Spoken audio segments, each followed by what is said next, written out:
मेरे घर की बहू वही बनेगी जो 100 सब्जियों वाली रसोई बना सके। आपको शर्त मंजूर है तो ठीक है, नहीं तो आप जा सकते हैं। चलो मम्मी यहाँ से, मुझे नहीं करनी ऐसे घर में शादी जहाँ ऐसी अजीब सी शर्त हो। एक सब्जी बनाते बनाते तो मैं थक जाती हूँ, फिर इतनी गर्मी में कैसे 100 सब्जियों वाली रसोई। चलो चलो यहाँ से, ऐसे घर में शादी करने से अच्छा है कि मैं सारी उम्र कुमारी रह जाऊं। ऐसा कहकर वो वहां से चले जाते हैं। ओफ माँ, अब हर बार यही मुश्किल शर्तें क्यों रख देती हो? अगर ऐसे ही चलता रहा तो फिर तो हो गई मेरी शादी।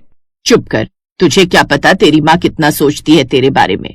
मुझे कोई आम बहू नहीं चाहिए, मेरी बहू को 100 सब्जियां बनानी आनी चाहिए। क्या माँ, आजकल तो लोग मैगी बनाकर खुश हैं और आपको 100 सब्जियां चाहिए? आजकल की लड़कियां एक ही बना ले, वही शुक्र मनाओ। मैं कुछ नहीं जानती, जो मेरी रसोई संभालेगी उसे ये सब आना ही चाहिए। रौनक दिखने में अच्छा खासा हैंडसम और अच्छे घर का लड़का था, इसलिए उसे शादी करने के लिए तो लड़कियां हमेशा तैयार रहती थी।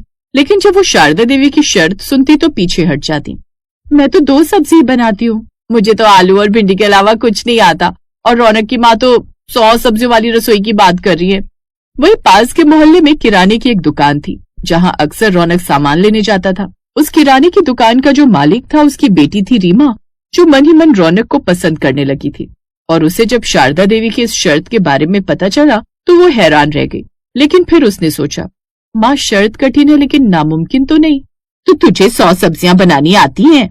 आती तो नहीं है, लेकिन बोलने में क्या जाता है, और धीरे धीरे मैं सीख जाऊंगी। तो तू झूठ बोलकर शादी करेगी? तो क्या हुआ माँ, प्यार और जंग में सब जायज है, और मैं कौन सा राजा हरिश्चंद्र की औलाद हूँ? आखिर मैं औलाद तो दौलत राम की हूँ, जो सारा दिन किराने पर ग्राहकों को A1 नंबर का माल बोलकर कितना ही एक्सपायरी माल बेचते हैं। चुप कर, अपने बाप के बारे में ऐसा बोलते हुए तुझे शर्म नहीं आती? माँ, अब मेरी शादी होगी तो बस रौनक जी से ही होगी, आप बस हाँ में हाँ मिलाते जाना। रीमा ने अब ये अफवाह फैला दी कि उसे 100 सब्जियों वाली रसोई आती है। और अब शारदा देवी रौनक के साथ रीमा के घर आई और रिश्ता पक्का करके चली गई। कुछ दिनों बाद रीमा ब्याह कर रौनक के घर आ गई। शुरू के कुछ दिन तो शारदा देवी ने उसे घर के किसी काम को हाथ लगाने नहीं दिया।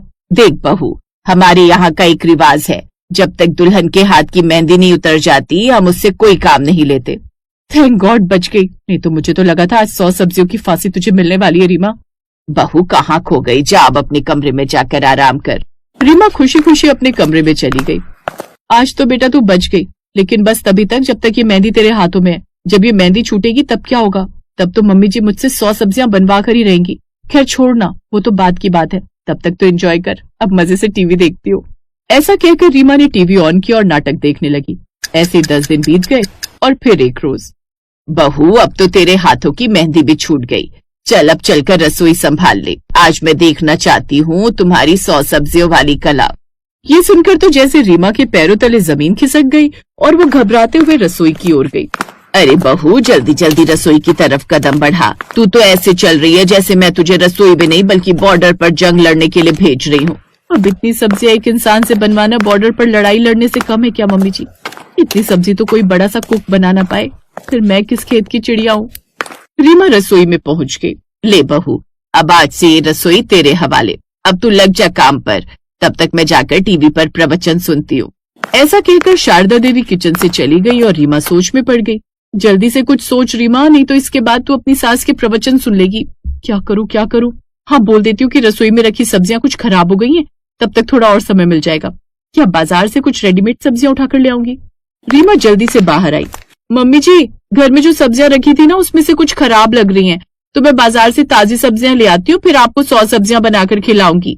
अच्छा ठीक है, लेकिन जल्दी आना। अब रीमा भागती हुई बाजार पहुंची और वहाँ एक ढाबे पर पहुंची। भैया आप जल्दी से 100 सब्जियां पैक कर दीजिए। ये अब कैसी बातें कर रही हैं बहन जी? इतनी सब्जियां यहाँ नहीं बनती, और यहाँ क्या दुनिया के किसी ढाबे होटल में नहीं बनती। ये तो बड़े ऑर्डर देकर बनवाना पड़ता है। क्या नहीं मिलती? हे भगवान, अब क्या करूँ, मैं तो फंस गई। तभी एक बूढ़ी ज्योतिषी की नजर उस पर पड़ी। बेटी, परेशानी बहुत बड़ी है ना? आपको कैसे पता? तुमने झूठ बोला है और अब सच सामने आने वाला है। ये सुनकर रीमा हैरान रह गई, लेकिन फिर उसकी आंखों में आंसू आ गए। रो मत बेटी, और ये ले। ज्योतिषी ने उसे एक छोटा सा डिब्बा दिया। ये डिब्बा, इसका मैं क्या करूं बाबा? इसमें एक चमत्कार है। जब तुम रसोई में इसे खोलोगी तो तुम्हें 100 तरह की सब्जियां अपने आप मिल जाएंगी, और जैसे ही उन्हें काटकर कढ़ाई में डालोगी तो वो अपने आप पककर तैयार हो जाएंगी। लेकिन ध्यान रखना, ये चमत्कार सिर्फ एक बार काम करेगा। ये सुनकर रीमा खुश हो गई। अरे कोई नहीं बाबा जी, कम से कम आज तो मैं बच जाऊंगी, बात की बाद में देख लेंगे। धन्यवाद बाबा, आपने मेरी जान बचा ली। रीमा खुश होकर घर चली गई और जल्दी से रसोई में गई। घर पहुंचते ही रीमा रसोई में गई और डिब्बा खोला और फिर पूरा किचन सब्जियों से भर गया। आलू, गोभी, भिंडी, बैंगन, मटर, यहाँ तक कि कुछ ऐसी सब्जियां भी जो उसने पहले कभी नहीं देखी थी। अरे वाह, ये तो चमत्कार हो गया। अब जल्दी से इन्हें काट भी लेती हूँ। अब वो एक सब्जी काट कर कढ़ाई में डालती गई। जैसे वो सब्जी कढ़ाई में डालती, वो डालते ही बनकर तैयार हो जाती। ऐसा करके वो और भी सब्जियां काट कर तैयार करने लगी। जैसे ही 70 सब्जियां बनकर तैयार हुई, तभी हॉल में बैठी सास की आवाज आई, बहू तैयार हुआ खाना। जी मम्मी जी, बस थोड़ी देर, सब तैयार होने वाला है। कुछ देर बाद रीमा ने 100 तरह की सब्जियां अपने ससुराल वालों के सामने परोसी। सभी ने उसके खाने की खूब तारीफ की। वाह, देखो तो मेरी बहू ने 100 सब्जियां बना ही डाली। अरे वाह, ये तो बड़ा ही मजेदार खाना बना है। हाँ तो पापा, बीवी किसकी है? टैलेंटेड तो होगी ना। देखा, मेरी एक शर्त के कारण आज हमें इतनी अच्छी बहू मिल गई। अब आज खाने को मिल रही है ना तुम्हें 100 तरह की सब्जियां। लेकिन बहू तू घबरा मत, अब तुझे रोज रोज इतनी सब्जियां नहीं बनानी पड़ेगी। ये सुनकर रीमा खुश हो गई। शुक्र है, बच गई मैं। ऐसे दिन बीतने लगे। फिर एक दिन सास ने बड़े प्यार से रीमा से कहा, बहू 2 दिन बाद हमारे घर में किट्टी पार्टी है और इस बार खाना तुम बनाओगी, वो भी 100 सब्जियां। इस बार मैंने अपनी सहेलियों को बोल दिया है कि किट्टी पार्टी की थीम इस बार 100 सब्जियों वाली रसोई है। ये सुनकर तो जैसे रीमा का चेहरा फिर से पीला पड़ गया। हे भगवान, अभी तो मैं कुछ सब्जियां ही सीख पाई हूँ और यहाँ तो इतनी सारी औरतें आएंगी, फिर से 100 सब्जियां कैसे बना पाऊंगी। मुझे आज ही जाकर उन ज्योतिष बाबा को ढूंढना होगा, अब तो वही मेरी मदद कर सकते हैं। रीमा बाजार में बाबा को ढूंढने गई, लेकिन वो उसे कहीं नहीं मिले। ऐसे वो दिन बीत गया और आखिरकार किटी पार्टी वाला दिन भी आ गया। अब डरने से कुछ नहीं होगा, मुझे खुद को साबित करना होगा।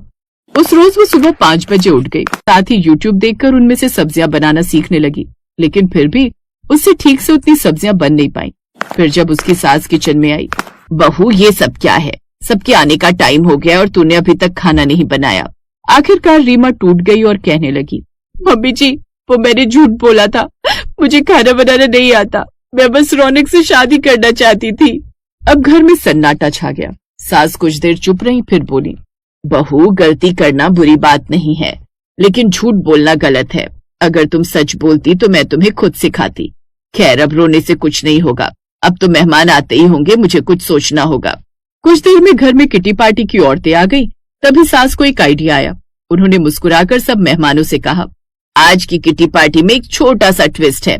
कैसा ट्विस्ट शारदा? ट्विस्ट ये है कि आज हम सब मिलकर खाना बनाएंगे, वो भी गप्पे मारते हुए। ये सुनकर सभी औरतें हंस पड़ी। वैसे थीम तो कुछ अलग है, मजा आ जाएगा। अब रसोई में सब महिलाएं मिलकर खाना बनाने लगी। कोई प्याज काट रही थी, कोई मसाले डाल रही थी, तो कोई हंसी मजाक कर रही थी।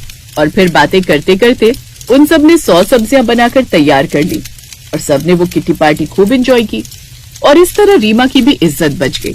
लेकिन उस दिन उसे समझ आ गया कि झूठ बोलने से कभी कभी कितनी बड़ी मुसीबत में फंस सकते हैं। मेहनत और सच्चाई से हर मुश्किल आसान हो जाती है।